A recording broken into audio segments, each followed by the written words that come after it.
Hello and welcome back to Tinker Talks Guns. This time we are talking about a gun I call the Street Racer.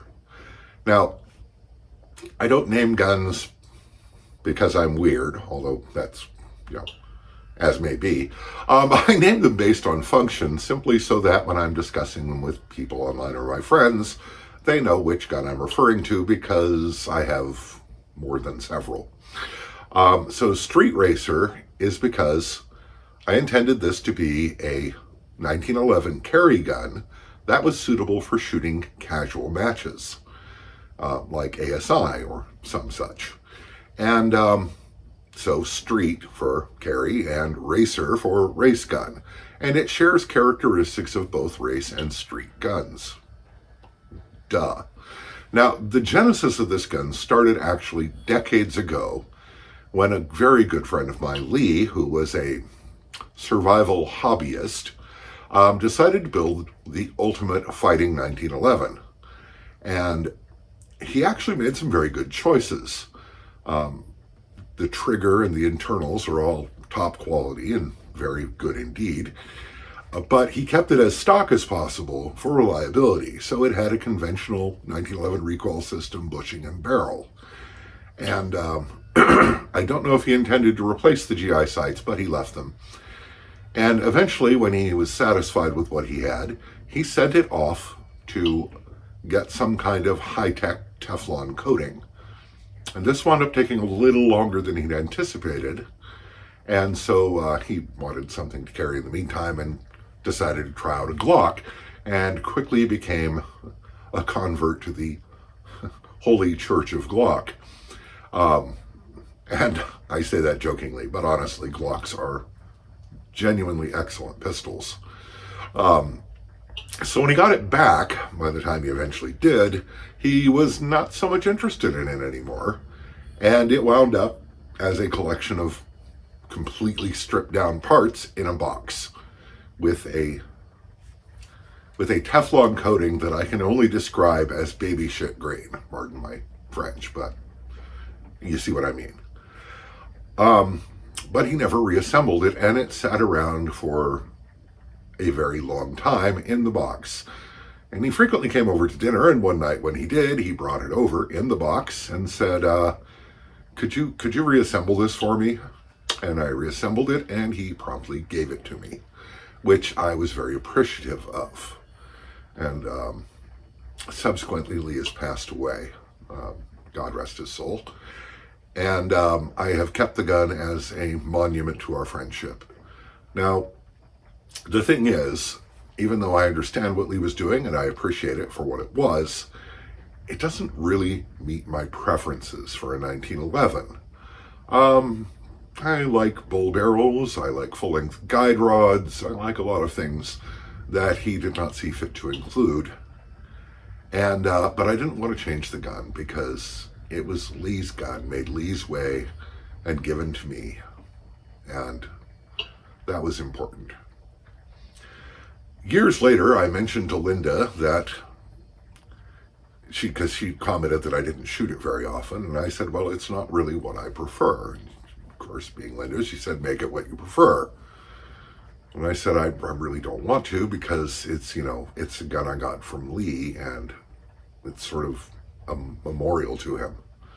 And she said, oh, get over it. Lee would be fascinated to see what you would do with it. And I thought about it and realized she was right. So I set about modifying it to my tastes.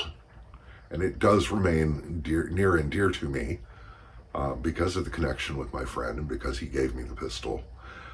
But now I really like the gun. Let's go to the tabletop and I'll show you why.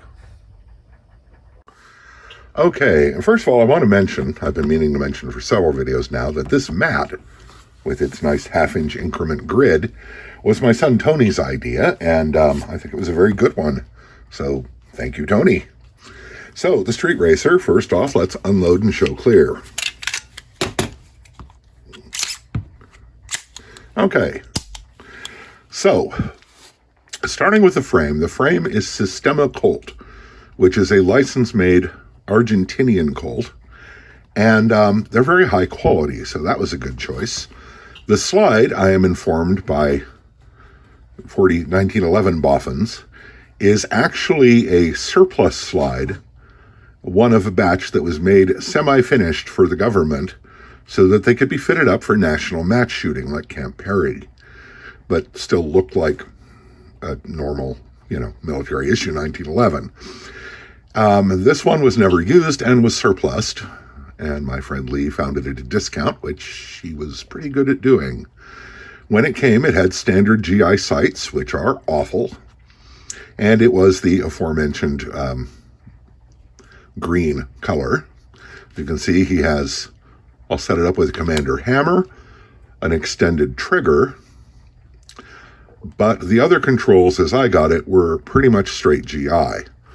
Now, one of the early things I did was fit it with an ambidextrous safety, because that is useful for both of its intended applications, as a carry pistol and as a match pistol.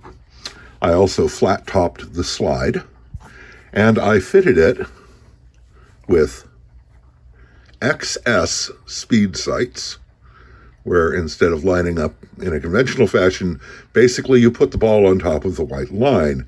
And these are very, very fast sights, but it does take a bit of practice to wring a real precision out of them, but it is very doable. Now, other changes I made were that I hand-cut checkering, 20 line per inch on the front strap. My friend Jim got me a flat main spring housing from Caspian, which I blended into the frame, and an also checkered 20 line per inch. I have modified the grip safety for a much higher grip and a tiny, tiny bit of a subtle speed bump so that it fits my hand very well. And I've also undercut the trigger guard as much as I could at the back, because every little bit helps getting a nice higher grip, and it's frankly more comfortable. And I've also checkered the bottom of the trigger guard for my offhand so that I'll get good traction on it. For interior modifications, I put in a Clark match bull barrel and a Clark heavy stainless guide rod. And I'm not going to take the gun apart because I've taken apart two similar 1911s in recent videos, and it takes apart just the same way they do. You have to use a pin inserted in a little hole on the guide rod, which I can't see at the moment. But when you take the slide off, the recoil system stays in place, unlike a normal 1911. And then you compress the spring, and a little hole on the guide rod appears, and you put a piece of bent wire in it to lock down the system so that you can withdraw it from the rear of the gun. And then the barrel comes out the front, just like every other 1911 in the world.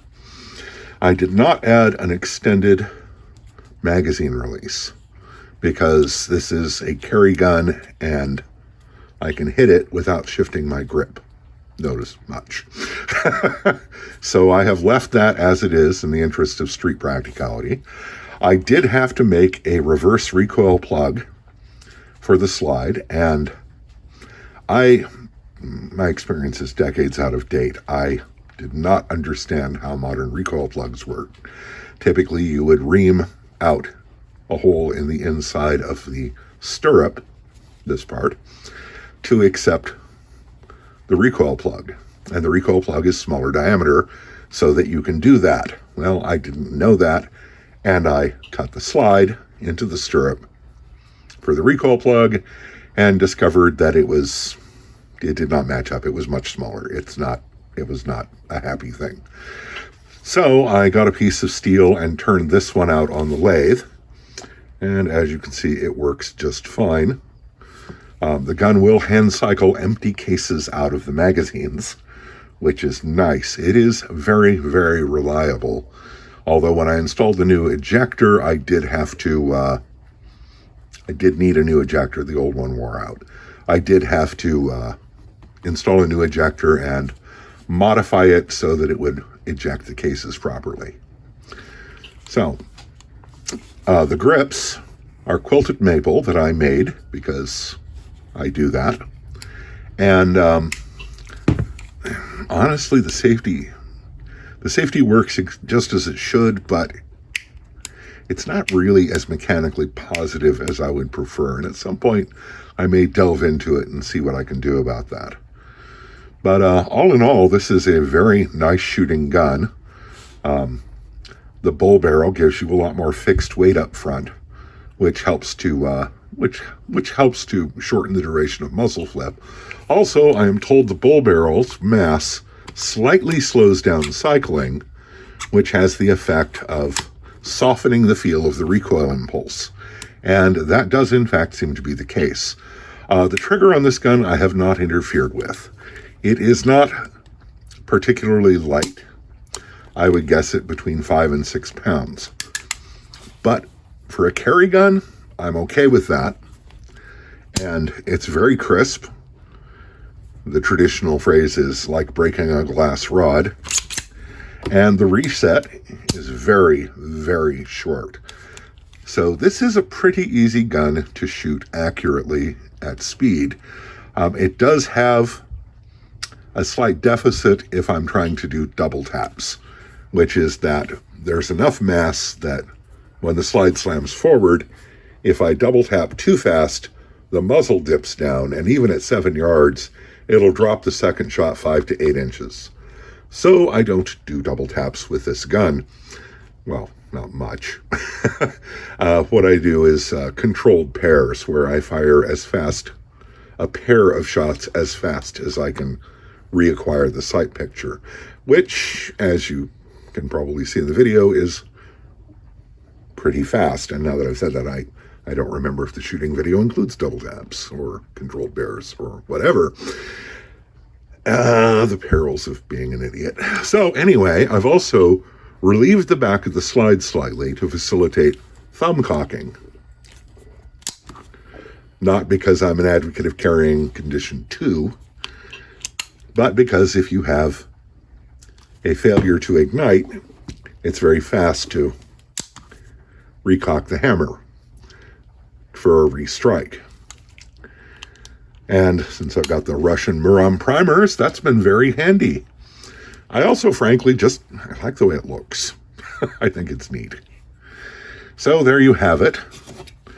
Oh, and Lee also gave me a very nice bunch of Shooting Star magazines to go with the gun, in addition to other lesser quality magazines. But these are 8-rounders, and the gun works very, very well with them.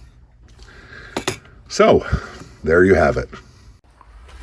This gun remains a tribute to the memory of my friend Lee, even though I have altered it, because he would have expected and enjoyed that. Oh, what I forgot to mention on the tabletop was that this is the second gun I've painted with gun coat. Again, SOCOM black on the slide and light olive drab on the bottom. And I need to shoot the recoil plug as well, but I'll get to that. It's gone from being strictly a memorial to my friend to a memorial to my friend that I genuinely enjoy shooting and shoot quite a bit. And I can't think but that would please him wherever he is. So that's it for this time. Don't forget to hit the like button and subscribe. That really helps the channel. And if you feel so moved and wish to support my efforts, there is a link in the description for my Patreon account. Every little bit helps. So until next time, stay safe and take care, and we'll talk to you again soon.